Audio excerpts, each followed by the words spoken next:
Erməni raketinin zərbəsi nəticəsində evinə ciddi ziyan dəymiş vətəndaş illərdir dövlət tərəfindən veriləcəyi bildirilən kompensasiyanı gözləyir. Lakin məsələni daha da müəmmalı edən başqa bir məqam var. Aidiyyəti qurum tərəfindən aparılan işlərdə yol verilmiş texniki səhv vətəndaşın kompensasiya almaq hüququnun qarşısına maneə kimi çıxarılıb. Belə çıxır ki, düşmənin atdığı raket vətəndaşın evini dağıdır, illər sonra isə sənətdəki bir texniki yanlışlıq onun dövlət qayğısından yararlanmasına əngəl olur. Daş düşdüyü yerdə ağır olar deyiblər. Amma burada daşın ağırlığına bir də məmur səhvinin yükü əlavə olunub. Vətəndaşın sualı sadədir. Əgər texniki səhvə görə kompensasiya verilmir, bu səhvə görə məsuliyyəti kim daşıyır? Şəhərsalma və Arxitektura Komitəsinin məsələyə aydınlıq gətirməsi, texniki səhvin necə və kim tərəfindən törədildiyini açıqlaması və zərər çəkən vətəndaşın hüququnun bərpası gözlənilir. Buna bax, çatın bir kəlmə. Evlərin içi buradan tavan oturup karnımızın üstüne içerdi.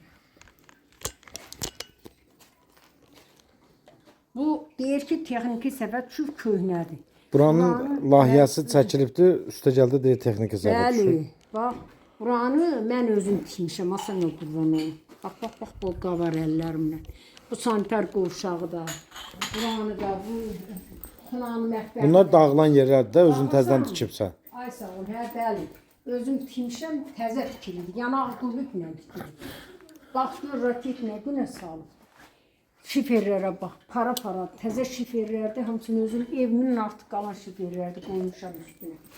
İçərdən içəri girir, içəri düşür. Hələ kişi çıxıb üstünə 73 yaşında kişi üstünü biraz teyliyir.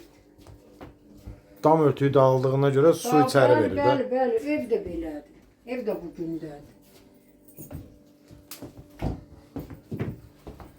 Qapı çərçivədən oradan ayrılır.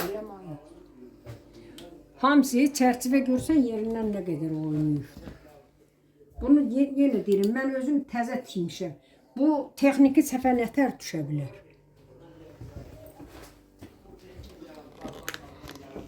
Görsən çatı, qapıdan girirsən, pramoy, o tinlə, o üstəyir də, o tinlə gələn çatı.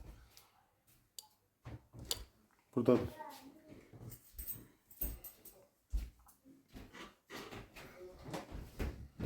Buna bax qadın qıyma. Barı bundan aralanır. Gör nə gündədir. Bana deyir texniki səhvə düşür. hansı səbəbdən bunu texniki səhvə düşüb deyir? Şirkət gətirdilər. Arzuya görə Nə istədilər ki, ala bilmədilər belə? şirkət gətirdilər. 4 şirkətin hamısı dedi ki, bu ev dedi, uçub gedir. Biz bunu dedi, remont eləyə bilmək. Təmirə yararsız, yenidən sökülüb tikilməliyik də. Hə, dedilər təmir eləyə bilmərik. Biz bunu görsən nə gündə. Bunun içində olunurdu, remontdu, eləmişdi. Özü də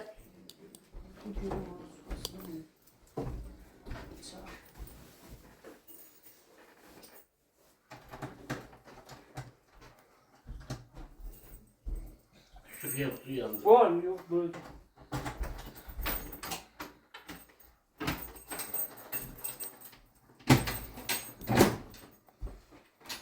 gel bakalım.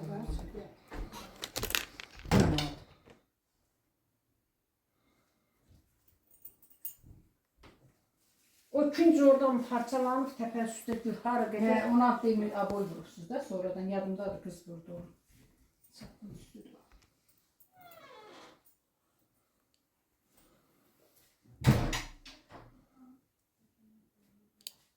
Nə deyirik?